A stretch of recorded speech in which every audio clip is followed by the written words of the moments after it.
This is your Daily News. Senator Marco Rubio is complaining that the child tax credit payments bring America one step closer to universal basic income. The Democrats are calling Rubio a hypocrite, and I'll let you know why. The jobs report for the month of August is going to be released this upcoming Friday morning. The report is going to affect the Federal Reserve's decisions on when to reduce the money printing and when to raise interest rates. The federal government is expected to run out of money as early as October. The Republicans are blaming it on the Democrats and pledging not to raise the debt ceiling. The Democrats are blaming it on the Republicans, and I'll let you know what they're both saying. All U.S. soldiers have now left Afghanistan. Jen Psaki says there's still a small number of Americans remaining in Afghanistan. President Biden declared a federal emergency disaster declaration for Louisiana and Mississippi after Hurricane Ida. Search and rescue missions started on Monday. America is now averaging 155,000 new cases a day. I'm going to provide you with the most recent data and developments. This is your news, and I hope you're having a very nice day. Please let me know your thoughts about universal basic income because multiple senators are bringing it up and complaining about it.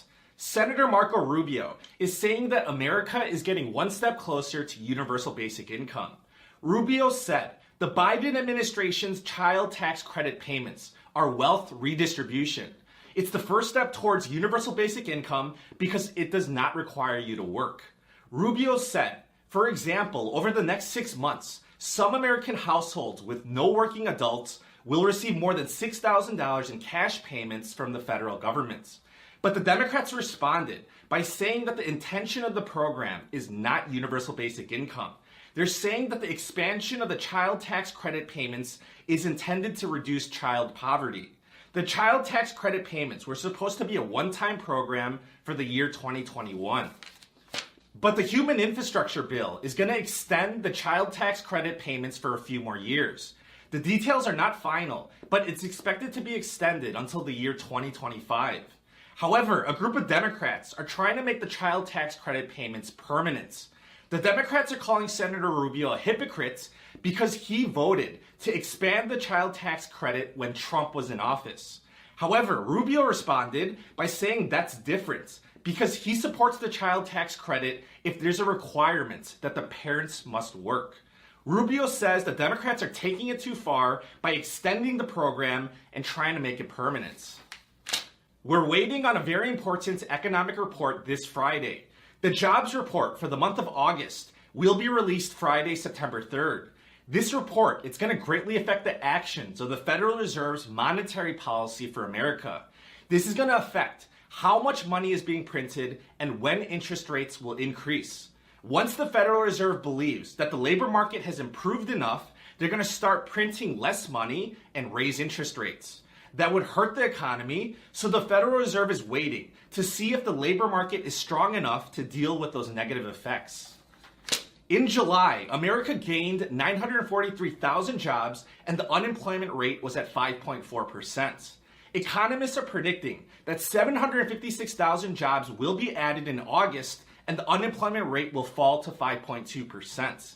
Economists are saying that if we get a strong jobs report for August, then the Federal Reserve will be forced to decrease the money printing in 2021 and raise interest rates in 2022. The jobs report is going to be released on Friday at 8:30 a.m. Eastern Time. In political news, the federal government is running out of money. The federal government makes money by taxing people. The federal government spends more money than they bring in. They pay for the difference by going further into debt. There's a maximum amount of debt that the federal government is authorized to take on. This is known as the debt ceiling, and we hit that amount. The politicians need to increase that authorized amount. If not, America will not be allowed to borrow more money, and then they're going to run out of money. The federal government is currently in debt for $29 trillion. The federal government owes this money to foreign countries, high net worth individuals, pension funds, big banks, corporations, and everyday investors. The Congressional Budget Office estimates that the federal government will run out of money as early as October. More than 100 Republicans in the House of Representatives signed a letter on Monday promising not to increase the debt ceiling under any circumstance. 46 Republicans in the Senate signed the letter pledging that they're not going to raise the debt ceiling either. The Republicans are saying that the Democrats should increase the debt ceiling by themselves, which they can, and take full responsibility of the consequences. The Republicans are saying that the Democrats are spending too much money and driving our country deeper into debts. The letter that was signed by 100 Republican House members says Democrats have embarked on a massive deficit spending spree. Without a single Republican vote, they passed a $1.9 trillion stimulus package in March. Now, they passed a $3.5 trillion budget resolution without a single Republican vote. The letter also says, in order for the spending to occur, our nation's debt limit will have to be increased significantly. Because Democrats are responsible for the spending, they need to take the responsibility for increasing the debt ceiling.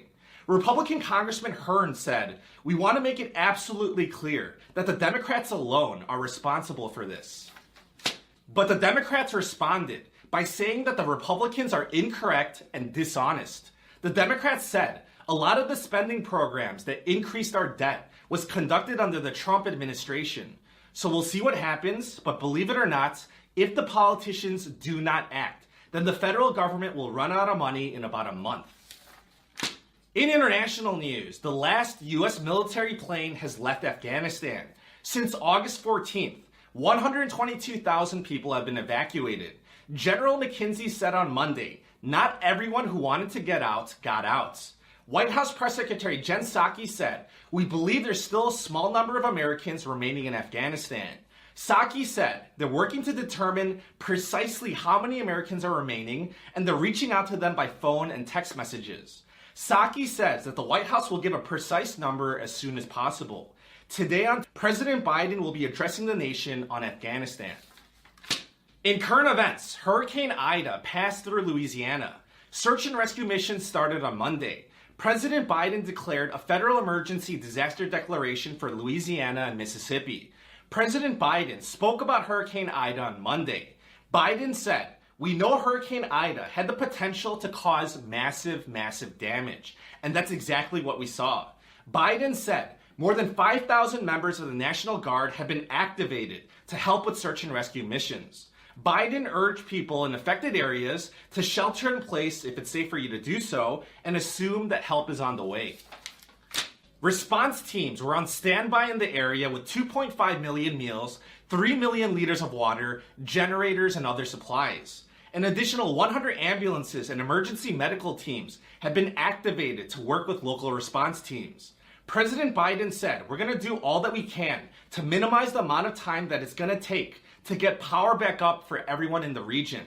We're going to put the country's full might behind the rescue recovery, and I mean that. We're going to stand with you and the people of the Gulf as long as it takes for you to recover."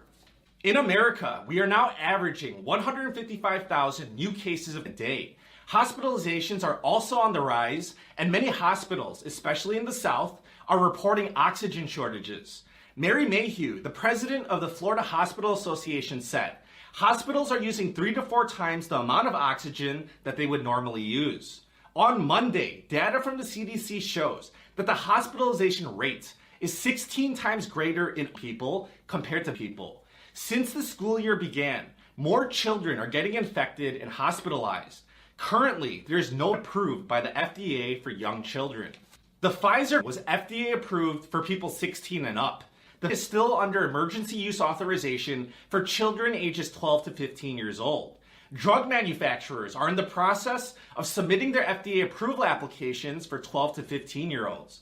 Pfizer is working on their application request for FDA approval in children ages 5 to 11. Pfizer is also working on submitting data to the FDA to get approval for their third booster shots. They plan on submitting their data to the FDA by late September or early October. And I wanted to end by bringing this news to your attention. Hurricane Ida forced gas refineries and oil producers to temporarily shut down operation. The U.S. Bureau of Safety says 96% of oil production in the Gulf of Mexico was halted. This is expected to increase gasoline prices.